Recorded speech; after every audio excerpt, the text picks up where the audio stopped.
When I think about my journey in becoming an author, I have to go way back when I was younger as a little girl, before college, as an adolescent.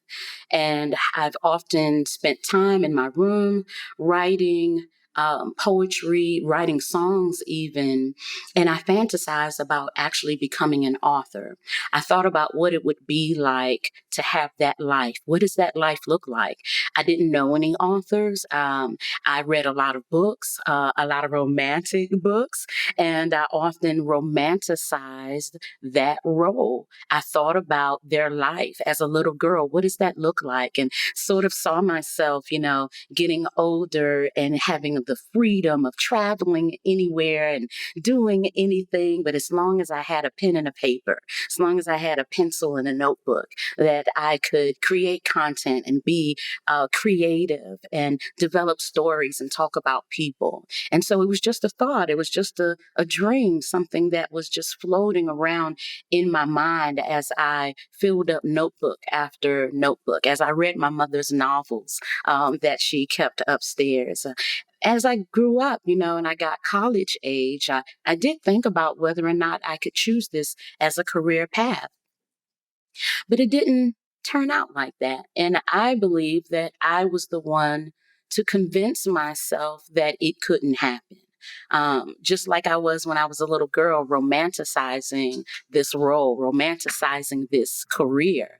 And in that age bracket, going to movies, seeing different movies and shows and series on TV about a main character being an author. And what did that look like to me? It looked like sitting at a desk, a really professional desk, but very cozy with family pictures and a cup of hot tea with lemon and honey, obviously. But it looked comfortable.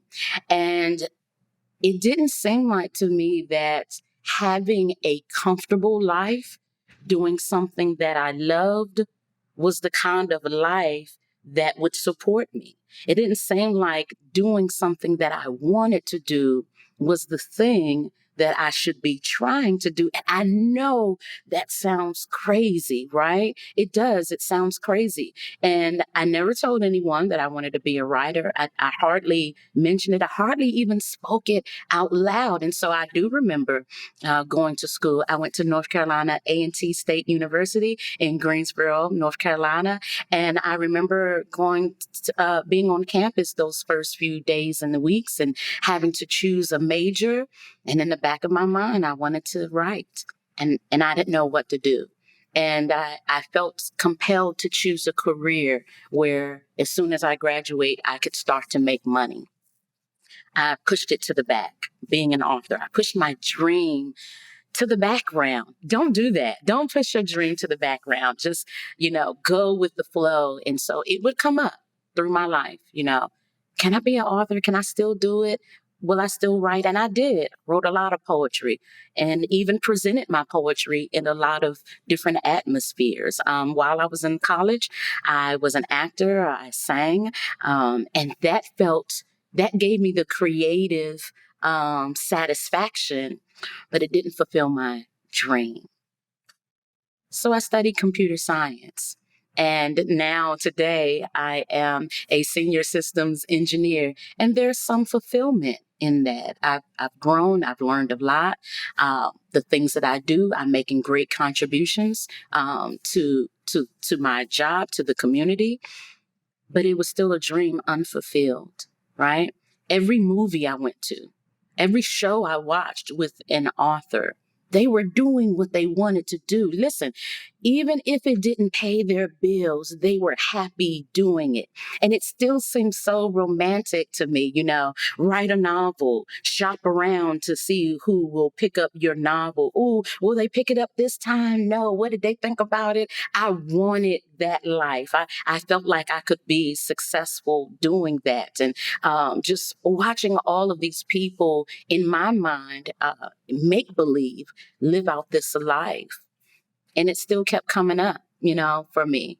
And life went on. I did lots of things that were satisfying, but it was still on my mind. And as an adult, when I fantasized about it, I was always at a Starbucks getting my royalty latte, or just in an atmosphere like that. Every time I was on vacation and went into a different Starbucks, just being in the coffee shop seemed like the righter thing to do. it just seemed like it made me feel a little bit closer as I sat at the table drinking my hot drink and nibbling on my pumpkin loaf, just living out what I thought was the life of an author. And I thought of all these stories. I thought of all these people. I thought of all of these, the weaving of relationships, the weaving of stories, and how one person's experience impacted another person's experience, and how would I talk about dysfunction, and how I wanted my stories to bring people hope. I wanted my stories to help people. I wanted people to read my stories. Whatever content I came up with, whatever creativity I put to paper, I wanted people to read it and be inspired. Man, I want people to read my books and cry a little bit and laugh a whole lot. I want people to read the things that are happening in my mind that I know will help somebody. I want them to read that and enjoy it and get angry a little bit when the character doesn't do what you think that they should do, or when they do the thing you thought that they would do and you were hoping that they wouldn't do it, right? And so I wanted to put that out to the world. I wanted to get that information out there. And so I just kept living my life. I just kept living my life and enjoying the opportunities that I had.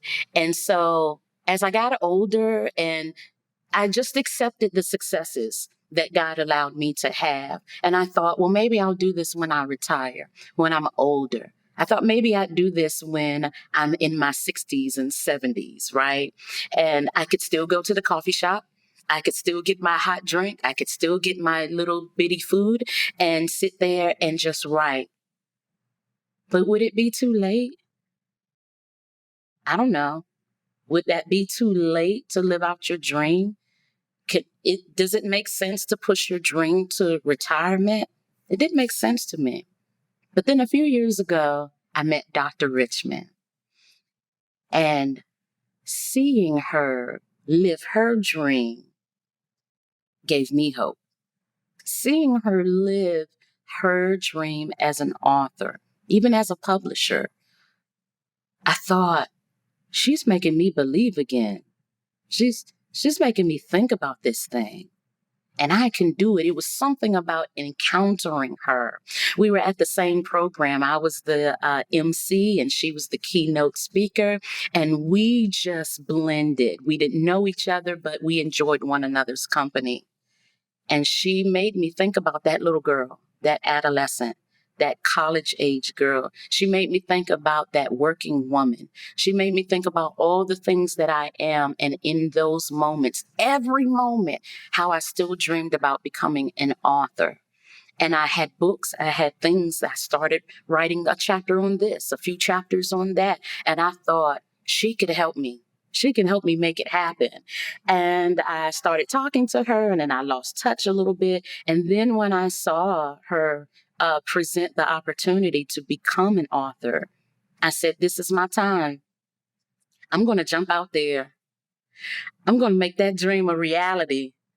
It's going to happen. This is my opportunity. Man, I had so much on my plate, so many things, so many roles, so many responsibilities, but my dream was knocking. My dream was knocking at the door, and I was running to open it up. And I joined Goshen Publishers as a new author. And I joined one of the first cohort, as a matter of fact, and the community that was there, the camaraderie, the excitement, the growth, the development, all of that.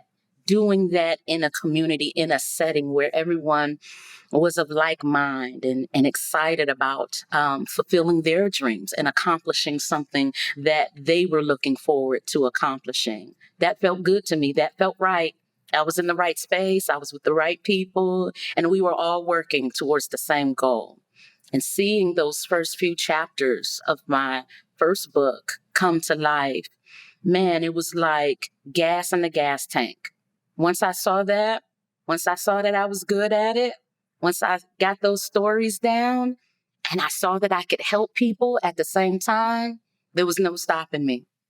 And with the help of the Lord, I was able to create something that was not only dream fulfilling, but was also life changing for me and for those who read the books that I'm able to write.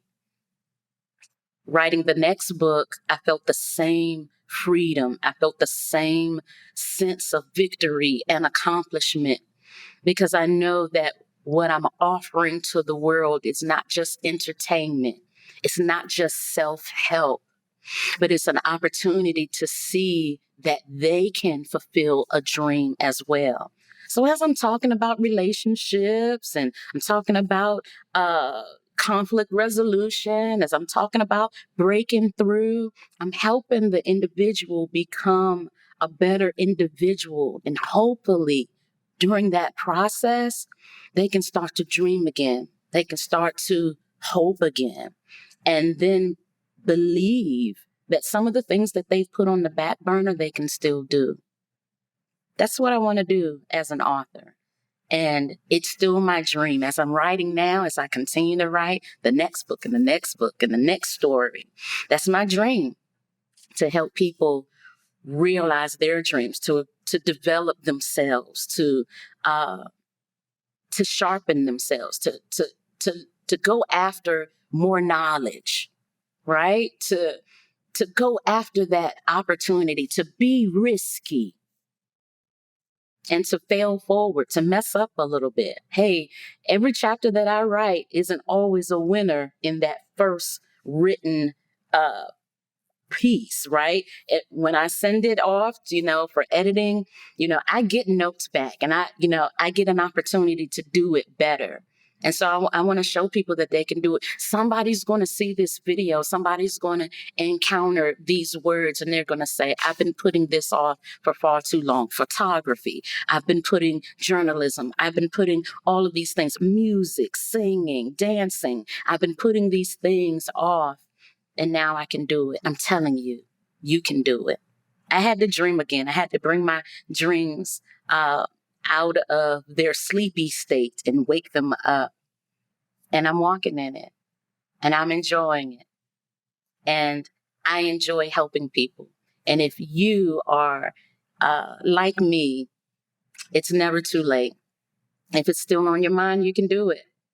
You can do it. And I believe in you. And this is my experience, and I am happy being the author that I am. I'm looking forward to more challenges. I'm looking forward to developing and becoming more, but I'm happy that I'm now in my lane and I'm fulfilling my dream, and I appreciate this opportunity to share it with you. Thank you.